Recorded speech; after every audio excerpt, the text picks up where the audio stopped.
Alright, so we had a pretty good card last night at the Apex. I finished 8-4 on predictions, I believe, which is not too bad, but on the fights that I was most excited about, I didn't do that great, so I'm gonna look to do better next week on the White House, where we're gonna get a few freebies, if I'm being honest. Obviously, Belal Muhammad got outclassed 5 rounds to 0 in the Apex. You guys are gonna need to pinch me or something if this is like Freaky Friday, because I can't comprehend how someone could out decision the decisionator in Decision City. It was a tough result to watch. Belal Muhammad just I don't know what his game plan is anymore. We'll get into it with the breakdown.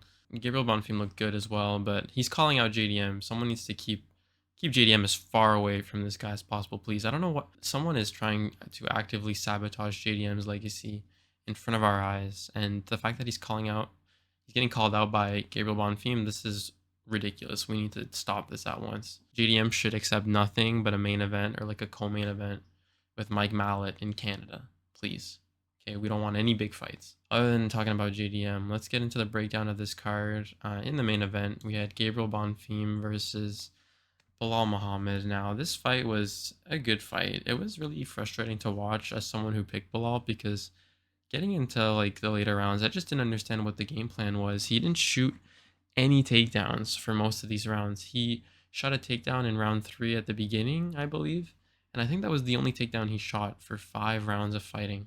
I don't know if someone held Belal at gunpoint backstage after like the Leon Edwards fight and told him, listen, kid, you're going to need to start boxing in all your fights. I know that he did try to wrestle in his last fight with JDM and then the fight with Ian Gary as well, but he just didn't do it well here. And I don't understand where this grappling approach went. He just completely stopped grappling. Someone needs to tell Belal that he's not going to knock out Gabriel Bonfim on the feet. It's completely ridiculous. His kicks did look good in this fight, but he's like a blind man on the feet. He can't punch. He has no understanding of range with his hands. He was swinging decent like ones and twos down the pipe, but as soon as the 1 and 2 would land, Gabriel Bonfim would be stepping out of range, or he'd be getting off the center line with big hooks landing big on Belal Muhammad. Whereas Belal Muhammad is like winging these hooks, and he's not even throwing like a proper, a hook is a hook. Belal Muhammad's just like winging his hands out there like this. So I don't understand. He's believing in his hands far too much. He reminds me of Ronda Rousey in her prime, except he's not getting slimed out in round 1. He just is not using his skills like properly. He was always ending up, I'll put a photo of it up here. He's always ending up in this weird position where it really seems like Belal doesn't understand his striking range, because he's throwing like body kicks while Gabriel Bonfim is like literally hips to hips with him. So obviously Bonfim is just blasting him with punches while Belal is off balance. He's falling over. He wears a bunch of damage on his face. Like, it was just a horrible look for Belal Muhammad. He really got bullied. He got big broed in the Apex. Like, Gabriel Bonfim was just looking at him and laughing after getting punched. Like, I don't know if it was in round 3 or 4. Bonfim blasted Belal with a 2 down the middle, and Bilal's mouthpiece went flying, and Bonfim was just staring at him, just smiling. Like, Belal Muhammad got mogged, guys. Like, this was a rough watch. And with this loss, the whole welterweight division suffers, because everyone has wins over Belal Muhammad, and those are all supposed to be like solid wins. Like for Ian Gary, that's supposed to be a good win for him. For JDM, that's JDM's best win on his resume, and now he's on a 3-fight losing streak.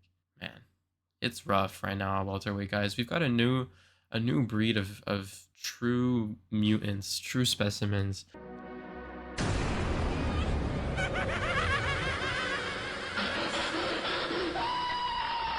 In the 170-pound division, and they are just recycling the old guard of fighters. They are just getting them out of here. These guys have much better frames. They're more well-rounded than ever. Belal Muhammad, Jack Della Maddalena, Leon Edwards is really skilled, but I think the frame he suffers as well. All these fighters, and we just saw a bunch of them retire, like Gilbert, Colby. Usman's going up a weight class, so it's not the same. And he's always kind of had size, but nothing like this. These guys are huge. So it's going to be really interesting to see. As I said, what's next for Gabriel Bonfim? He looked great in this fight. He did everything he needed to do. I don't think if anyone told me that Bonfim was going to go out there and win a 50-45 decision, I would have believed you. I didn't believe in the cardio, and he proved me wrong, so props to him. Even though I don't really care about this guy, I'll be honest. Keep him away from Jack Della Maddalena, please. I don't want Jack Della Maddalena to get his legs chewed up and just destroyed again. I can't handle it. So I like to see Gabriel Bonfim. I'd like to see him fight a guy like Sean Brady or something, if I'm being honest. I think that would be really, really interesting because Sean Brady shooting in on Gabriel Bonfim is going to be dangerous. So we'll see if he can deal with the mutants. I think Sean Brady will probably get destroyed, but please don't fight JDM. And as for Belal Muhammad, man, I don't know what is next for Belal Muhammad. He just didn't look like a ranked fighter in this fight. He did not look like a ranked fighter, and he was the favorite. Belal Muhammad versus Jeff Neal rematch, or someone outside the rankings, just outside the rankings, because Belal Muhammad needs to figure out his style again, and someone who ideally isn't like huge and who's just gonna like destroy him with range and size here. We've got to be careful with how we match up some of these fighters because there's like a new breed at welterweight. Anywho, that was the main event. It was honestly a rough watch. I picked Belal, but he just didn't do what I thought he was going to do. He didn't weaponize his cardio at all. He barely tried to grapple. He just played Gabriel Bonfim's game, and Bonfim just sunned him. So, yeah, good win for Gabriel Bonfim. Up next, we had the co-main event of the night. We had Brendan Allen versus Shabazian. I picked Brendan Allen to win this fight. I don't remember if I picked him by finish or by decision, but this fight didn't go how I expected it to go. Brendan Allen, I think he shot like 1 or 2 takedowns in this fight as well, and he just spent the whole fight on the feet, which props to him because he did win. But things were a bit testy in round 1 for Brendan Allen. He was getting pieced up a bit in some exchanges. In rounds 2 and 3, Edmund Shabazian started wearing all the damage. Brendan Allen was just walking forward, landing like nice jabs, nice straights, nice step and elbows. So a good performance from Brendan Allen. I always question his IQ nowadays. When he needs to grapple, he strikes, and when he needs to strike, he grapples. He called out Sean Strickland like, listen kid, you're not getting Sean Strickland after being an unranked contender. I think Brendan Allen, what's next for Brendan Allen is probably a fight with a Kyle Baralio or like a Joe Pyfer, I'd say. I'd say that's a good opponent for him. It's weird to match this guy up because, he was just on this big win against RDR, and now he has a good win, but a not impressive fighter against Edmund Shabazian. Edmund Shabazian just looked like he was very worried about, I don't know if he was worried about the takedown the entire fight, but he just wasn't reacting to damage the same way that Brendan Allen was. It's like every time he was getting hit, his defense was kind of starting to crumble. He was wearing a lot of damage too, which didn't help his case whatsoever in terms of a decision. It was a great fight though. They were both trading, so it's not like one of them was getting completely dominated, but Brendan Allen was definitely getting the better of the exchanges, especially as the fight went on. In the Brazilian shorts, listen, I don't understand Brendan Allen's gimmick, but I'm not sure if there's many Brendan Allen fans out there, but I did pick him to win this fight. What's next for Edmund Shabazian? I don't know. He looked okay, but like I really don't think that the top 15 or at least the top 10, because middleweight is a weak division. I don't think another shot in the top 10 is warranted. Maybe someone floating around like the 14 to 15 range at middleweight. I think that he could fight a Roman Kopylov would maybe a good opponent, or maybe even like a Roman Dolidze. They'll probably give him like a Roman Dolidze on the way out if they are really still like backing this Edmund Shabazian experiment like they have been for years. But I don't know. I don't think that Edmund Shabazian is top 15 outside the rankings fighter who's going to crush a lot of people who are lacking in the striking. But at the highest level, I just don't know if it translates very well. Yeah, good fight. I think that's did it win fight of the night? I don't know. Yeah, Brendan Allen and Shabazian got the fight of the night, which is good. Moving on, for what I thought initially was going to be the fight of the night, we have Tom Nolan versus Freziam. So I got this one wrong again. This one breaks my heart, but I'm a big fan of Tom Nolan, so I'm happy he got this win. I was big in Freziam up a lot, and there was just a difference in the strikes, in my opinion, in this fight. Tom Nolan with a real bedtime MMA game plan. He was not worried to use the clinch. He found a lot of nice like mat returns, a lot of nice body locks to get the takedown on Freziam, dominating on the ground. Well, not dominating, but getting a lot of good control time on the ground. And while they're on the feet, in rounds 2, like Freziam did kind of start to find the range with the 1-2. But Tom Nolan was landing like huge, devastating knees, lunging knees, big elbows.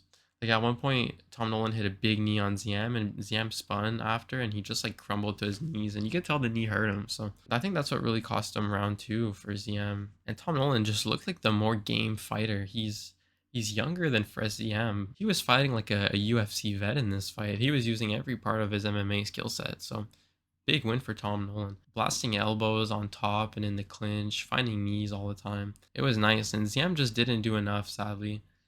Big loss for Ziam, just because Ziam was in the rankings. You know, people were saying that he should be fighting up into the top 15 and the top 10, and he takes a big loss to Tom Nolan here. Very impressive win, though, in my opinion. I think that Tom Nolan's going to be looking at big things at lightweight because his size is really interesting. That's one thing that I think played a role in this fight, was that Fres Ziam wasn't used to dealing with someone who had not only the weapons of Tom Nolan with the knees and the elbows, but just the size to be able to land them at a certain range. Like the step in knees were brutal. I'll definitely put footage of one in the video. It was completely sick fight. Freziam was threatening with a Kimura, and like at one point I think he had the back in round 3 and he fell off the back. He needed a finish and he just kept falling through his fingers. So an unfortunate loss for Freziam. Tom Nolan is a bigger fighter, and he's not as like skinny and frail looking as Ziam, and he was just picking him up, dunking him.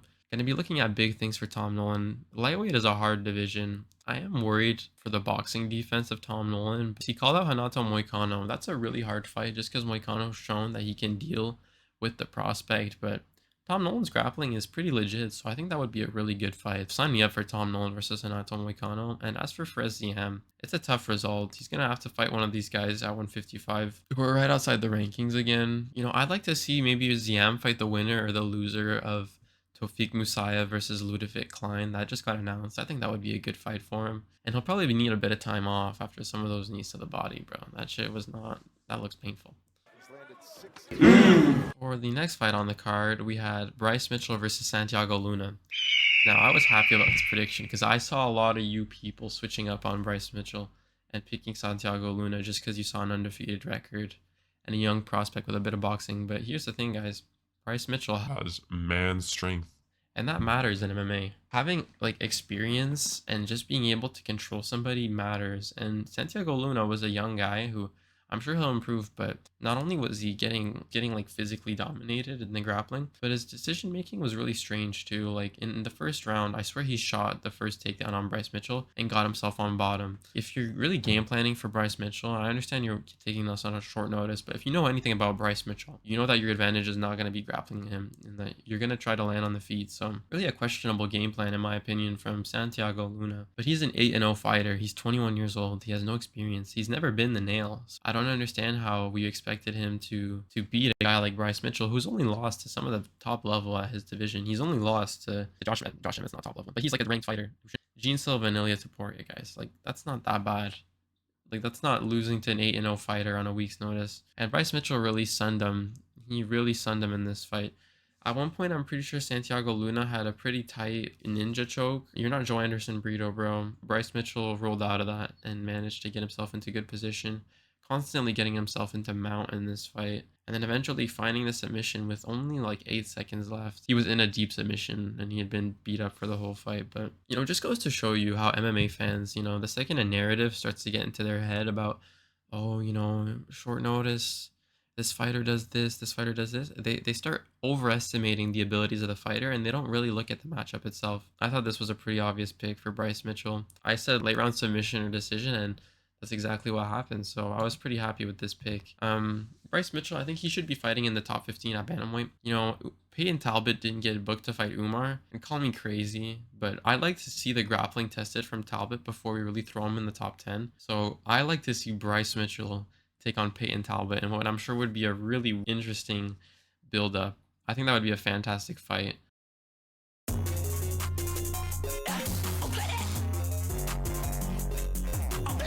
Clear advantage on the feet for Peyton Talbot, but clear advantage on the ground for Bryce Mitchell. I think it's a real test where I think that would be a good fight. And I think we need to get like Peyton a few more wins in the bantamweight division before we start moving him up, because only having a win over Henry Cejudo is not going to cut it. And Santiago Luna, you know, you don't lose much taking this fight. You lost to a guy who had way more experience than you. So just back, Santiago Luna can go back to whatever he was doing before, whatever kind of opponent he was looking at before. I know he just beat Pacheco. Maybe we get like Santiago Luna versus Malcolm Wellmaker in the future or something, but who knows? Next up, we had Iwo Baranuski versus Junior Tafa. I was pretty scared going into this fight for Iwo because Junior Tafa, people said Glory kickboxer, but don't forget this guy has a really shitty record at Glory. So it's not like people see Glory and they instantly assume that he was a good striker, but like the fact that Junior Tafa was getting dominated so bad on the ground every fight made people overestimate his striking capabilities, and we saw it against, I don't remember who it was, but Junior Tafa has been leg kick TKO'd before, and I swear Evo threw like three or four leg kicks, and the fight was over. Junior Tafa is just a quitter, if I'm being honest. The only fight that you can have with Junior Tafa is a fight where you guys are like scrapping, throwing wild hooks. That's the only time he has a chance. And sure, Evo did that versus Evo Aslan, but Evo knew that he couldn't do that in this fight. He did shoot the takedown, like I thought he would, and I don't think he got it, but he pressured in the clinch and then just landed massive leg kicks. Junior Tafa down to 7-6 as an MMA pro. We need to get this guy out the UFC ASAP. Tafa experiment is over, sadly, but he's just not gonna beat anybody. And I know Evo is a good contender, but he's been disposed of by so many heavyweights. As for Euro, he's probably going to be looking at a ranked fighter soon. He's beat a bunch of cans, though. It's hard to say that this guy really makes any waves at 205 because he has beat a bunch of cans, but he is legit. He's getting KOs in round one, so yeah, he has a ton of round one finishes. So I guess we do need to move him up the division naturally, but we'll see how fast the UFC wants to move a guy like Baranuski. They could throw him right into the rankings at like the top of the rankings. They could give him like a Johnny Walker experiment or like an Alonzo Menifield coming off a win, but I'm not too sure what exactly they're going to be looking to do because as good of a performance it was, he's not really answering many questions in my opinion. We know he has good striking, but Junior Tafa is just not high level. Junior Tafa, Austin Lane, Evo Aslan. That's a resume, guys. That's a weak one. So we'll see what it looks like. I still don't know about Iwo Baranuski. Good win for him. Good win for him. Up next, we've got Alessandro Costa versus Matt Schnell. I think, I don't know if this was bedtime. I think this was bedtime talking about this, how this was a reputation based stoppage, and I totally agree. Like when I saw Alessandro Costa land that big punch on Matt Schnell, I thought Matt Schnell was out cold. Like I literally just said it, I was like, oh okay, he's out cold because I saw him do the chicken dance. But he went down, shot in the takedown, and he was just taking a bunch of unanswered punches and not defending himself. Like as much as he bounced up and was like, ah, that's bullshit, man.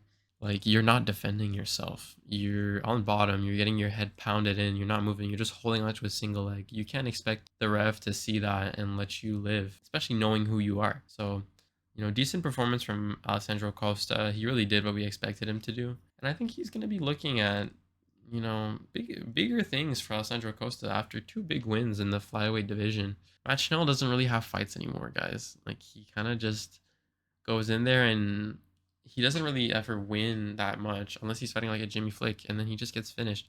I think Matt Schnell needs to hang him up. Like really, like we need to be for real this time. No more joking. It was a great fight though.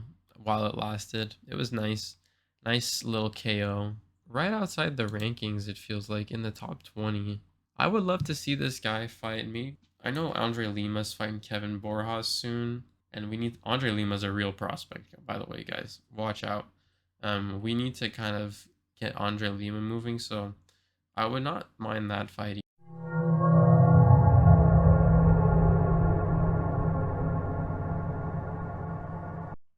Up next, we had Marcus McGee versus John Yanis.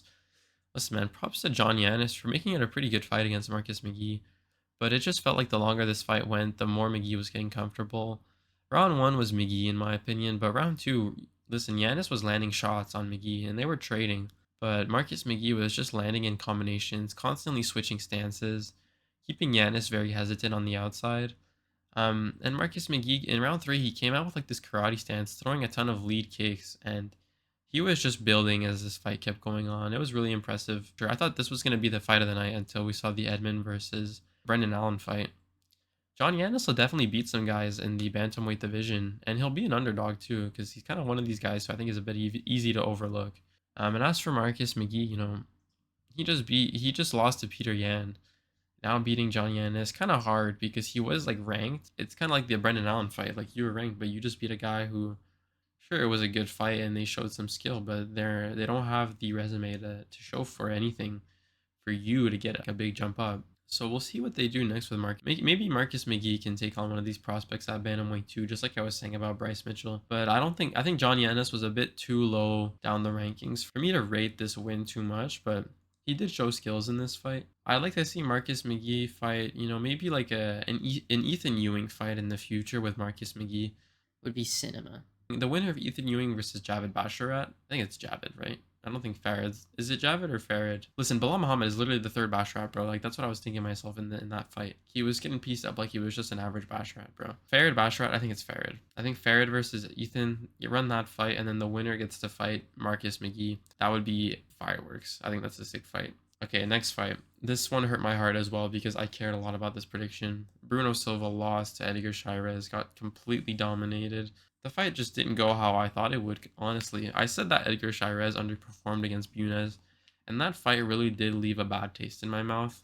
Whereas Bruno Silva, like, he looked okay against Charles Johnson. It was a close fight, and when he came back against Hyung Sung Park, man, I was like, man, this guy's crafty. He's gonna be like one of these top 15 perennial guys, but he got dominated in this fight.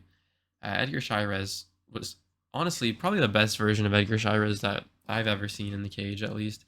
Super accurate with his straight punches. He landed a big two and dropped Bruno Silva early in the fight, and then landed a brutal uppercut. Bruno Silva just goes down violently. He's cut up bad.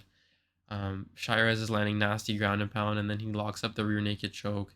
When they're choking him out so bad that like they're literally squeezing the blood out of their heads. So Bruno Silva, a really bad loss.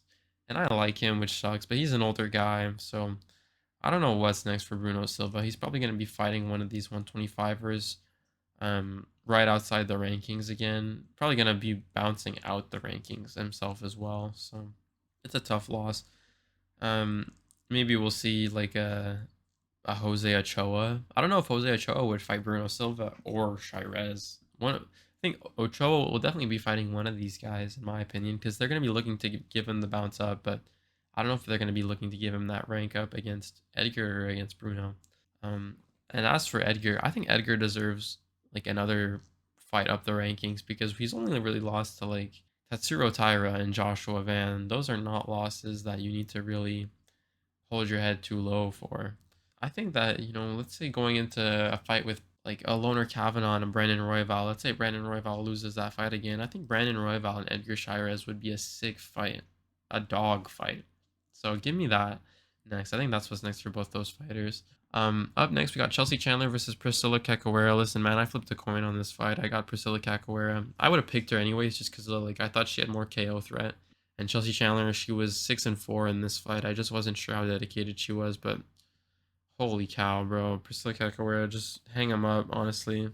Chelsea Chandler was like Nate Diaz maxing in this fight, in the introduction as well. Not much to say. I barely paid attention in this fight. You're definitely getting the walk-in papers after that one. And Chelsea Chandler, you keep your spot in the UFC, so good for you. But I really don't have much to say about this fight. This was a fight that I was more excited, and I was happy about this one. Joanderson Brito versus Jordan Levitt. I was honestly sweating this pick all week just because Jordan Levitt did beat Yadir Del Valle in his last fight, and I was picking Del Valle, so I was really not trying to lose to the Monkey King again. Brito just went out there and did what I thought he'd do. Levitt just wasn't physical enough to deal with a guy like Brito. Brito had been out-grappled by Pat Sabatini, and as much as I don't like Pat Sabatini, he is a physical specimen. He's a tiny dude with a huge turtle back who can hold on to you, and he can like absolutely muscle you around. Jordan Levitt's just a lower level version of Pat Sabatini. So on the feet, the advantage was clear for Brito, landing like hooks. Jordan Levitt's just got his hands out at range. He can't really defend the punches. So he was shooting relentlessly on Brito, and he shot on Joanderson Brito. Brito latched up a nasty ninja choke. Levitt's he's not that kind of fighter in the UFC, in my opinion, who's going to be fighting out of those positions. So big win for Joanderson Brito. First round finished. Good for him. He said he just got a new contract, so big things for him. He's getting married soon. Still the oldest 31-year-old on the roster, which is crazy. This guy is 31 years old. He looks like an actor. He looks like Barcelos. Like he looks like him and Barcelos are like, grew up together. So it's pretty crazy, but good win for him. As for Jordan Levitt, Jordan Levitt's always going to be one of these top 40 featherweights just hanging out at the lower ends of the division, beating the prospects who shouldn't be in the UFC, but losing to these guys like Brito who are tougher fights. For Joanderson Brito, listen, this is not a very high fight up the rankings. Joanderson Brito, I could see him fighting like a Morgan Charrier who's coming off a loss, or maybe like a Jose Delgado. I think that would be a really like nasty fight, a really violent fight. That would be a great scrap.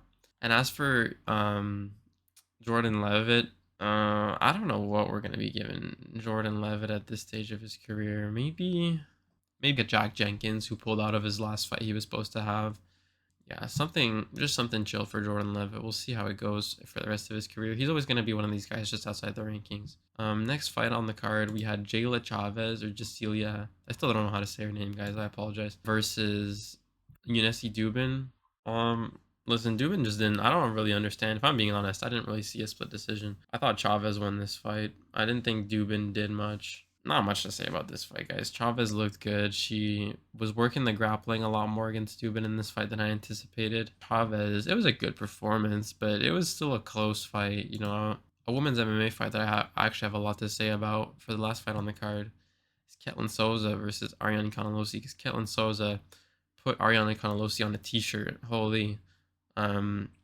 Sniped her with a right hand, I believe. Dropped her bad, and then on the way up, kicked her in the face, sent her flying. It was like it reminded me a lot of the kick that Aldo landed on Zahabi at UFC 315, but it was a finish this time. Ketlin Souza gets her win back for a loss she previously had to Carnello 6 or 7 years ago. Huge dub for Souza. She's definitely going to be fighting up in the women's strawweight division. I don't know exactly what's next for her since she was like kind of just outside the top 15. But definitely looking for big things because that's a performance that you have to reward for Ketlin Souza. And Ariane Canalosi, she needs to be out of the UFC. Sadly, she hasn't won a fight in I think 5 years. She has a win by DQ where she was getting dominated. She's been destroyed in so many fights. She's a Geo dude who has like big arms, but she doesn't like really KO you like you would think she would with those arms. So yeah, I don't think that she's gonna be in the UFC for much longer. Overall, this was a good card. I believe I went 8-4 on predictions. Tough loss for Belal Muhammad, as I was saying. Really all gonna have to pour one out for the King of Chicago because welterweight's gonna suffer from this loss. Bonfim, stay away from JDM. I'll be posting my predictions for the White House card soon, early this week. Really looking forward to that one. I know I didn't get the main event right on this card, but the main event in the next card should be a gimme. Should be pretty obvious who I'm picking in that fight. But looking forward to that card a ton. I cannot wait for those matchups. People are saying that card's overrated, but what were you realistically expecting to be on that card? That's some of the best fights that we can have. Some sick matchups. So like and subscribe, follow me on TikTok at Bro Watches MMA, and I'll see you guys in the next video.